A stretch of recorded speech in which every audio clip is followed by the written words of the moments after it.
ભારતના ચૂંટણી પંચ દ્વારા હાથ ધરવામાં આવેલ મતદાર યાદી ખાસ સુધારણા પ્રક્રિયા એટલે કે એસઆઈઆર પ્રક્રિયા સંપન્ન થતા આખરી મતદાર યાદી પ્રસિદ્ધ કરવામાં આવી છે। તે મુજબ સુરેન્દ્રનગર જિલ્લામાં હાલની સ્થિતિએ 13,44,860 મતદારો નોંધાયેલા છે। આ અંગે વધુમાં માહિતી આપતા જિલ્લા કલેક્ટર અને જિલ્લા ચૂંટણી અધિકારી શ્રી કે.એસ. યાજ્ઞિકે જણાવ્યું કે આજરોજ તારીખ 17 ફેબ્રુઆરી 2026ના ભારતના નિર્વાચન આયોગના આદેશાનુસાર સુરેન્દ્રનગર જિલ્લામાં તારીખ 1/1/2026ની લાયકાતના સંદર્ભમાં યોજાયેલ ખાસ સંક્ષિપ્ત સુધારણા કાર્યક્રમ એસઆઈઆર 2025 સફળતાપૂર્વક આજે પૂર્ણ થાય છે। એમાં લગભગ મતદાર નોંધણી અધિકારી 5 હતા, મદદનીશ મતદાર નોંધણી અધિકારી 14 હતા, વધારાના મદદનીશ મતદાર નોંધણી અધિકારી 21 હતા, બૂથ લેવલ ઓફિસર 1518 હતા। અને જે મતદાર યાદીની આપણે વિગતો મેળવીએ તો એસઆઈઆર 2025 પૂર્વે 14,81,991 મતદાર હતા।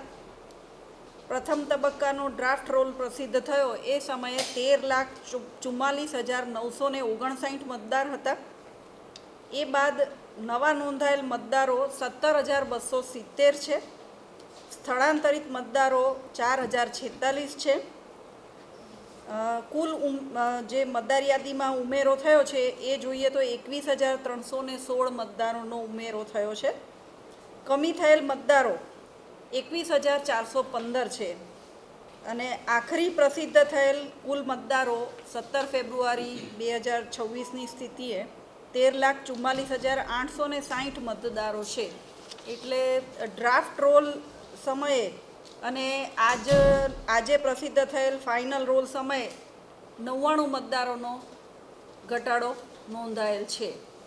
આમ છતાં હું સુરેન્દ્રનગર જિલ્લાના તમામ મતદારોને અને નાગરિકોને અપીલ કરીશ કે આપ સૌ આખરી પ્રસિદ્ધ થયેલ મતદાર યાદીમાં આપનું નામ ચકાસી લેશો।